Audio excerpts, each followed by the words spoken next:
Namaskar. We are now in the spring season, what we call the Vasant Ritu. It's a season of hope and optimism.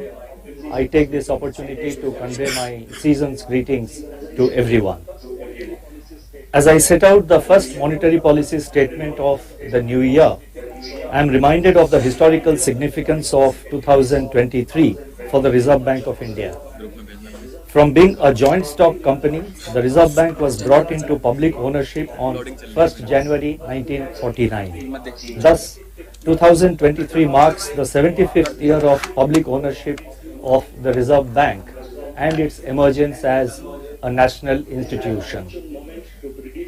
This is an opportune moment to briefly reflect upon the evolution of monetary policy over this period.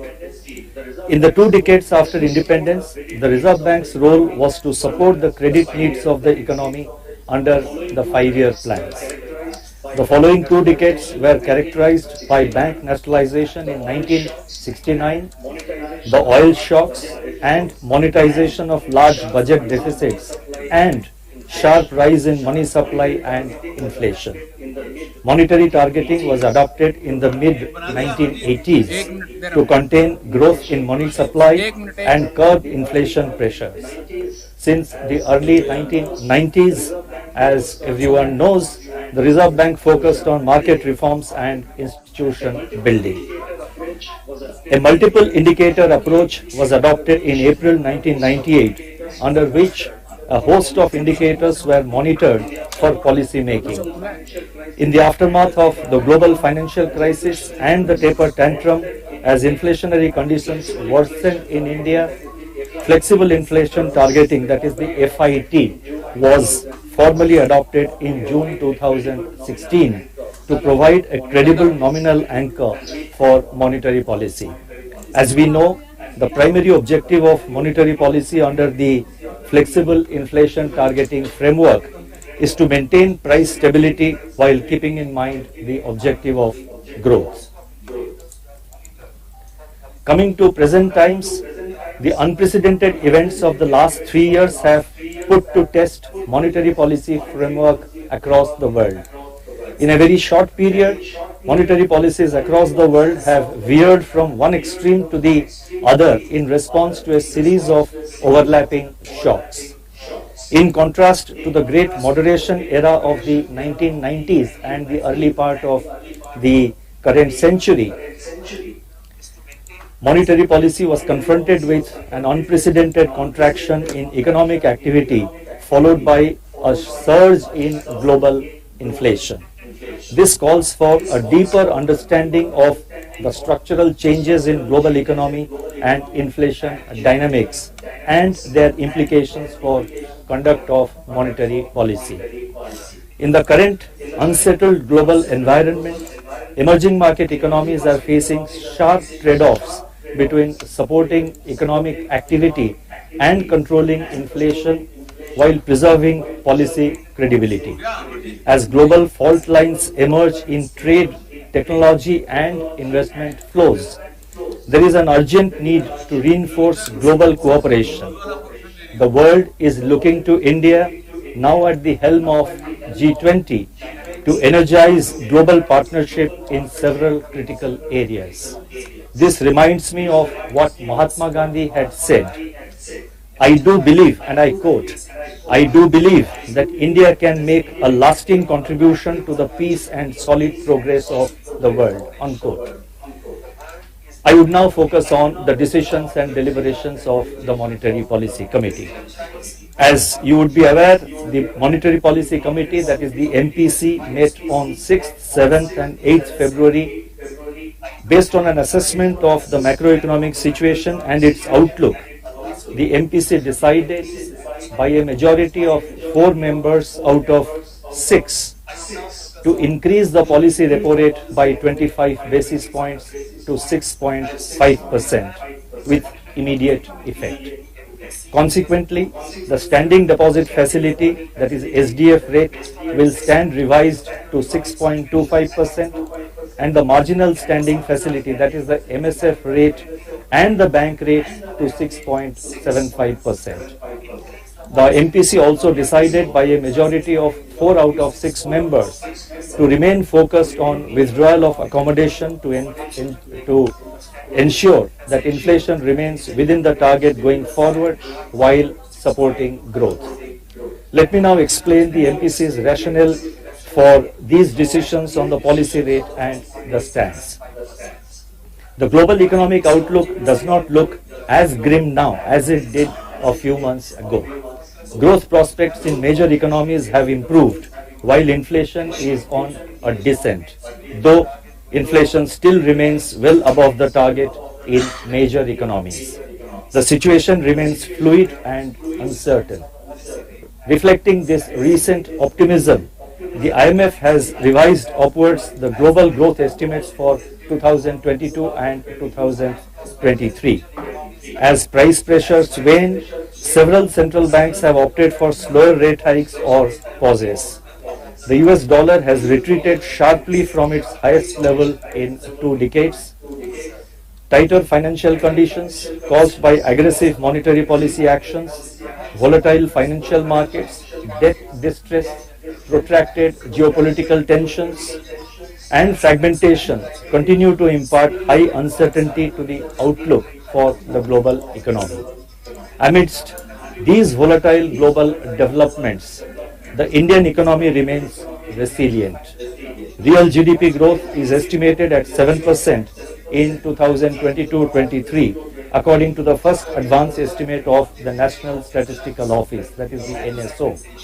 Higher Rabi acreage, sustained urban demand, improving rural demand, robust credit expansion, gains in consumer and business optimism, and the government's enhanced thrust on capital expenditure and infrastructure in the recently presented Union Budget 23-24 should support economic activity in the coming year. Weak external demand and the uncertain global environment, however, would be a drag on the domestic growth prospects. Consumer price inflation in India moved below the upper tolerance level during November and December 2022, driven by a strong decline in prices of vegetables. Core inflation, however, remains sticky. Looking ahead, while inflation is expected to moderate in 2023-24, it is likely to rule above the 4% target. The outlook is clouded by continuing uncertainties from geopolitical tensions, global financial market volatility, rising non-oil commodity prices, and volatile crude oil prices.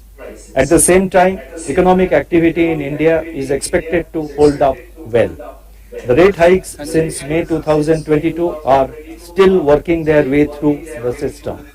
On balance, the MPC was of the view that further calibrated monetary policy action is warranted to keep inflation expectations anchored, break the persistence of core inflation, and thereby strengthen the medium-term growth prospects.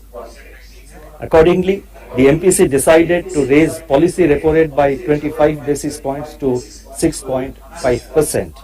The MPC will continue to maintain strong vigil on the evolving inflation outlook so as to ensure that it remains within the tolerance band and progressively aligns with the target. Inflation is expected to average 5.6% in the fourth quarter of 23-24, while the policy repo rate is, after today's revision, now stands at 6.5%. Adjusted for inflation, the policy rate still trails its pre-pandemic levels. Liquidity remains in surplus with an average daily absorption of 1.6 lakh crore under the LAF in January 23. The overall monetary conditions therefore remain accommodative, and hence the MPC decided to remain focused on withdrawal of accommodation. I would now like to provide our assessment of growth and inflation. First, I would like to take up growth. Available data for Q3 and Q4 of the current financial year, that is 22-23, indicate that economic activity in India remains resilient. Urban consumption demand has been firming up, driven by sustained recovery in discretionary spending, especially on services such as travel, tourism, and hospitality. Passenger vehicle sales and domestic air passenger traffic posted robust year-on-year growth. Domestic air passenger traffic crossed pre-pandemic levels for the first time in December 2022. Rural demand continues to show signs of improvement as tractor sales and two-wheeler sales expanded in December. Several high-frequency indicators also point towards strengthening of activity. I have listed out some of the high-frequency indicators which show improvement and strengthening of activity in the footnote of my statement. As you know, the statement will be uploaded in the RBI website. So if you are interested, you may like to have a look at it. Investment activity continues to gain traction. Non-food bank credit expanded by 16.7% as on January 27, 2023. The total flow of resources to the commercial sector has increased by rupees 20.8 lakh crore during 22-23 so far, as against 12.5 lakh crore rupees a year ago. Indicators of fixed investment, that is cement output, steel consumption, and production and import of capital goods registered robust growth in November and December. In several sectors such as cement, steel, mining and chemicals, there are signs that additional capacity is being created in the private sector. According to the RBI survey, seasonally adjusted capacity utilization increased to 74.5% in Q2 22-23. The drag from the net external demand, on the other hand, continued as merchandise exports contracted in Q3 22-23. On the supply side, agricultural activity remains strong with good rabi sowing, higher reservoir levels, good soil moisture, favorable winter temperature, and comfortable availability of fertilizers. PMI manufacturing and PMI services remained in expansion at 55.4 and 57.2 respectively in January 23. Turning to the outlook, the expected higher rabi output has improved the prospects of agriculture and rural demand. The sustained rebound in contact-intensive sectors should support urban consumption. Broad-based credit growth, improved capacity utilization, government's thrust on capital expenditure and infrastructure in the union budget recently presented should bolster investment activity. Let me repeat: broad-based credit growth, improving capacity utilization, government's thrust on capital spending and infrastructure should bolster investment activity. According to our surveys, manufacturing, services and infrastructure sector firms are optimistic about the business outlook. On the other hand, protracted geopolitical tensions, tightening global financial conditions and slowing external demand may continue as downside risks to domestic output. Taking all these factors into consideration, the real GDP growth for 2023-24 is projected at 6.4%. I repeat, the real GDP growth for 2023-24, that's for the next financial year, is projected at 6.4%, with Q1 at 7.8%, Q2 at 6.2%, Q3 at 6%, and Q4 at 5.8%. The risks are evenly balanced. I would now like to turn to inflation. Headline CPI inflation moderated by 105 basis points during November-December 2022 from its level of 6.8% in October 22. So October 22 it was 6.8%, and by end December, I mean going by the December data, there was a moderation of 105 basis points, and that was quite a significant moderation. This was due to a softening in food inflation on the back of sharp deflation in vegetable prices, which more than offset the inflationary pressures from cereals, protein-based food items, and spices.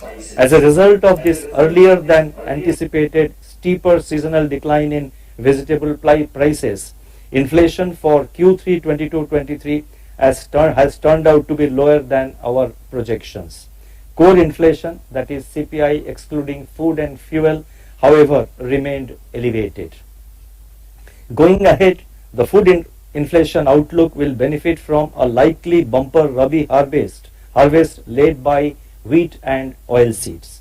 Mandi arrivals and Kharif paddy procurement have been robust, resulting in improvement in buffer stocks of rice. All these developments augur favorably for the food inflation outlook in 2023-24. Considerable uncertainties remain on the likely trajectory of global commodity prices, including price of crude oil. Commodity prices may remain firm with the easing of COVID-19 related restrictions in some parts of the world. The ongoing pass-through of input costs, especially in services, could keep core inflation at elevated levels.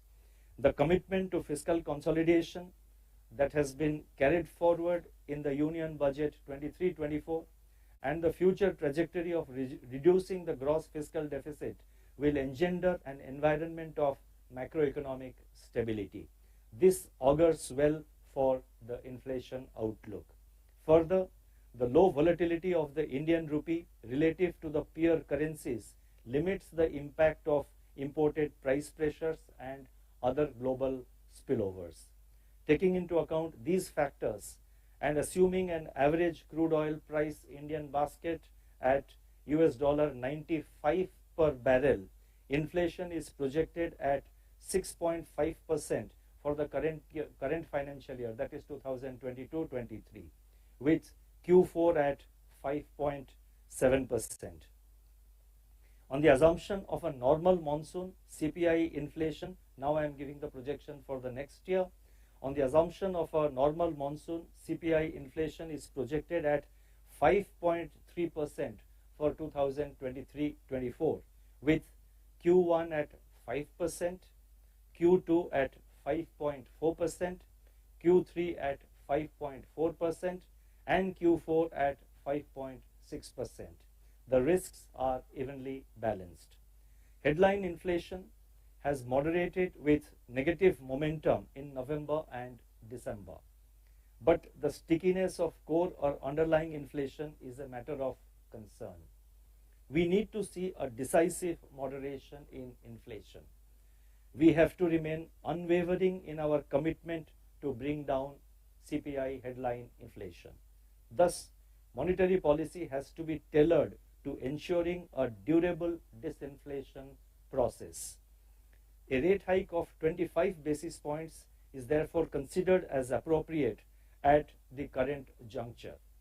The reduction in the size of the rate hike provides the opportunity to evaluate the effects of the actions taken so far on the inflation outlook and on the economy at large. It also provides elbow room to weigh all incoming data and forecasts to determine appropriate actions and policy stance going forward. Monetary policy will continue to be agile and alert to the moving parts of the inflation trajectory to effectively address the challenges to the economy.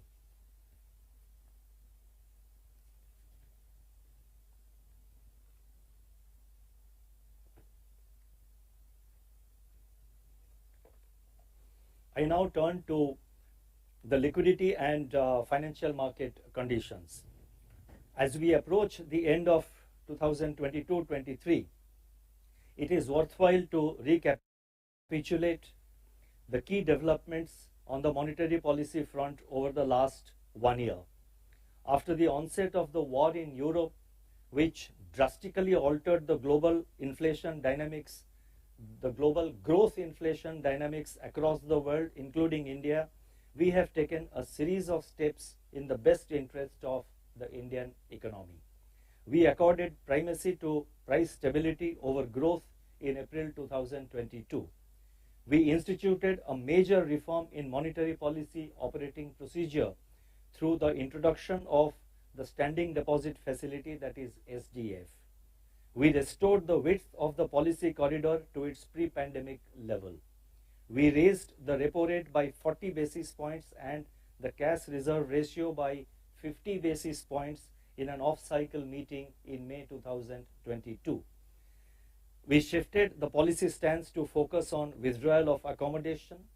We continued the rate tightening cycle in every meeting of the MPC thereafter. And we adopted a nimble and flexible approach to liquidity management by conducting both variable rate reverse repo and variable rate repo operations as per requirement. As a result of all these measures, and this is very important, as a result of all these measures, the real policy rate has been nudged into positive territory. The banking system has moved out of the Chakravyuh of excess liquidity. Inflation has shown signs of moderation and is moderating, and economic growth continues to be resilient.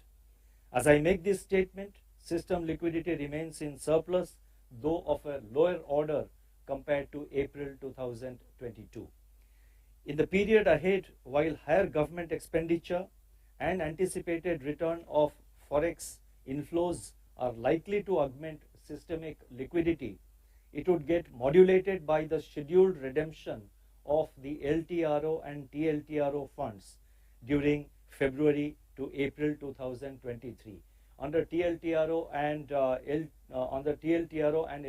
as you would recall, during the COVID times, we had injected a lot of liquidity for periods ranging between 1 year to 3 years, and the last bit of that is coming back into RBI during February to April.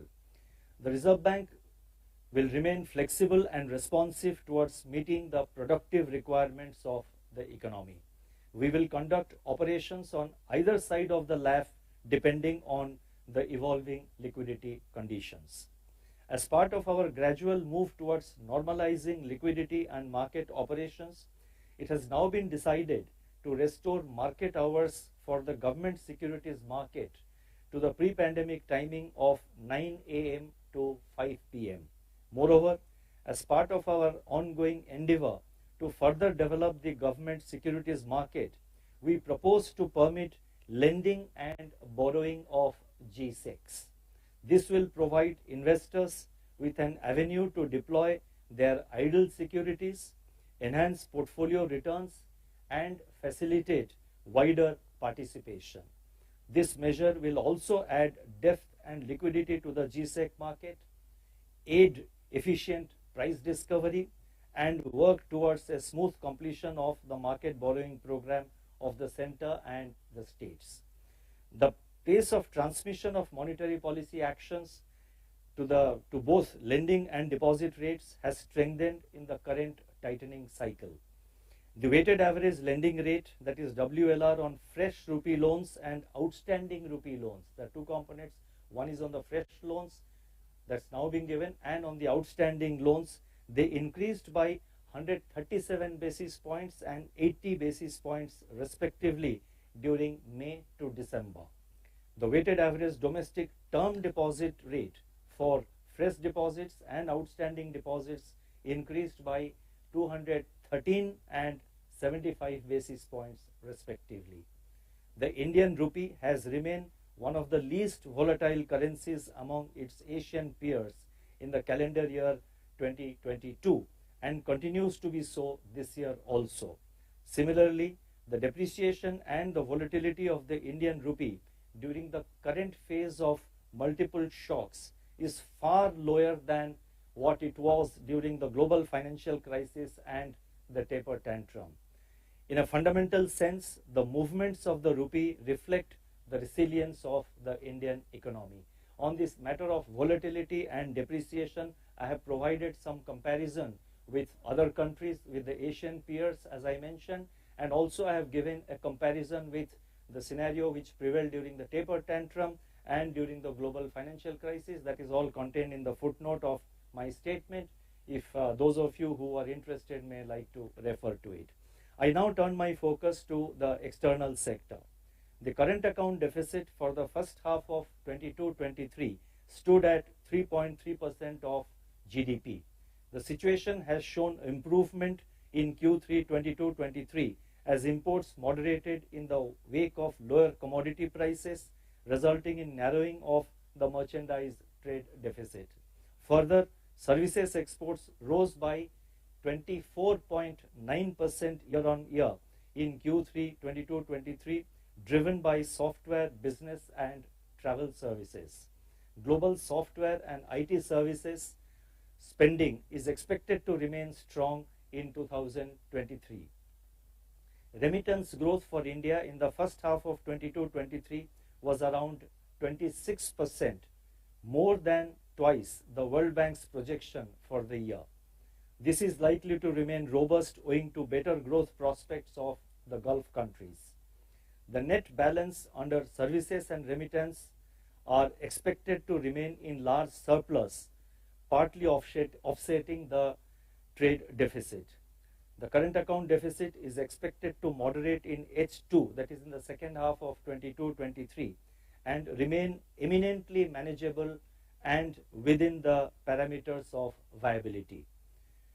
On the financing side, net foreign direct investment, that is FDI flows, remain strong at $22.3 billion during April to December 22.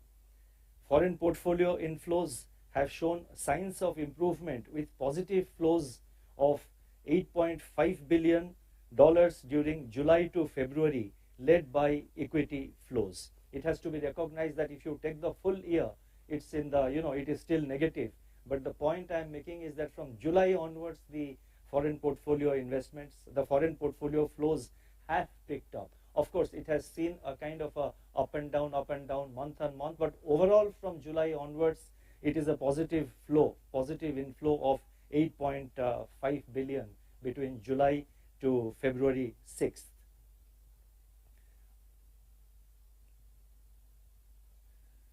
Net inflows under the non-resident deposits, and this is again important, net inflows under non-resident deposits increased to $3.6 billion during April-November 22 from $2.6 billion a year ago, boosted by the Reserve Bank's July 6th measures to attract inflows into the country. Foreign exchange reserves have rebounded from $524.5 billion on October 21st, 2022 to $5.6.8 billion as on January 27th this year, that is January 27th, 2023. And this covers around 9.4 months of projected imports of 2022-23. India's external debt ratios are lower by international standards, and I have provided some data again to back the statement. When I'm saying that India's external debt ratios are low by international standards, I have backed it up with data which is given in the footnote of my statement. I shall now announce certain additional measures, and there are about, I think, 6 measures. There are 5 measures, and they are very important. I request your patience.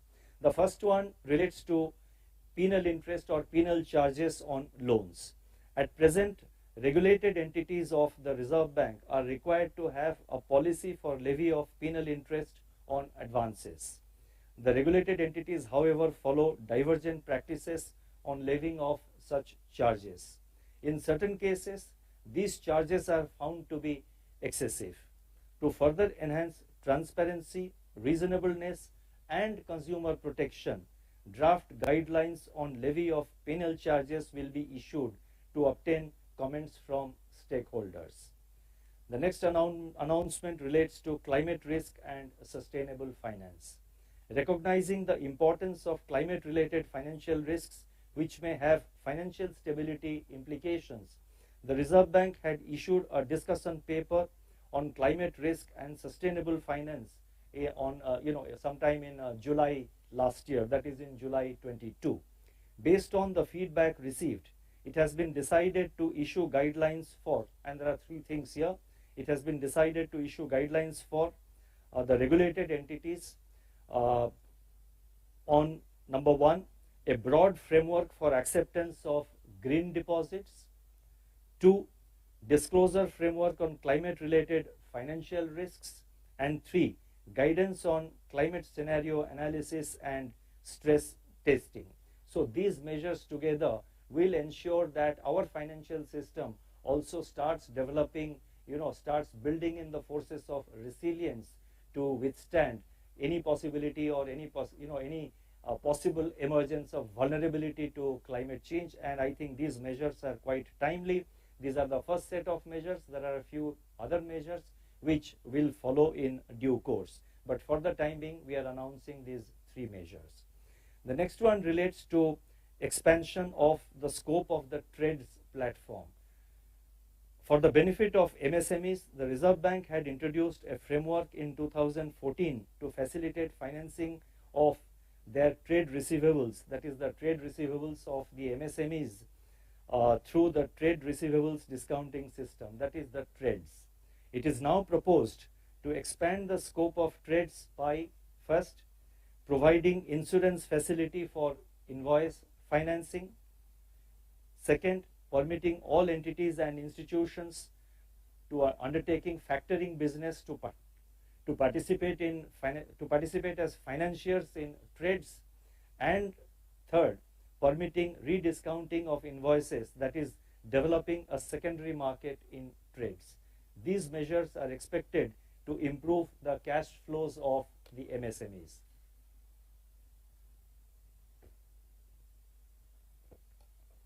The next announcement, the next measure relates to extending UPI for inbound travelers to India. UPI has become hugely popular for retail digital payments in India. It's now proposed to permit all inbound travelers to India to use UPI for their merchant payments, that is P2M, while they're in the country. To begin with, this facility will be extended to travelers from G20 countries arriving at select international airports. And this is to begin with. Going forward, obviously, it will be expanded based on our experience. And the last announcement again relates to, it's an announcement which is again for the benefit of the common person. This relates to QR code based coin vending machine and launching of a pilot project. The Reserve Bank of India will launch a pilot project on QR code based coin vending machine in 12 cities. These vending machines will dispense coins against debit to customers' account using UPI instead of physical tendering of bank notes. This will enhance the ease of access to coins. Based on the learnings from the pilot, guidelines will be issued to banks to promote distribution of coins using these machines. I would now like to conclude as follows. As we begin a new year, and we have just started the calendar year, we are going to soon start a new financial year. As we begin a new year, it's a good time to reflect upon our journey so far and what lies ahead. When I look back, it is heartening to note that the Indian economy successfully dealt with multiple major shocks in the last 3 years and has emerged stronger than before. India has the inherent strength and enabling policy environment and strong macroeconomic fundamentals and buffers to deal with the future challenges. I am reminded here of the words of Netaji Subhash Chandra Bose, "Never lose your faith in the destiny of India." Thank you. Namaskar.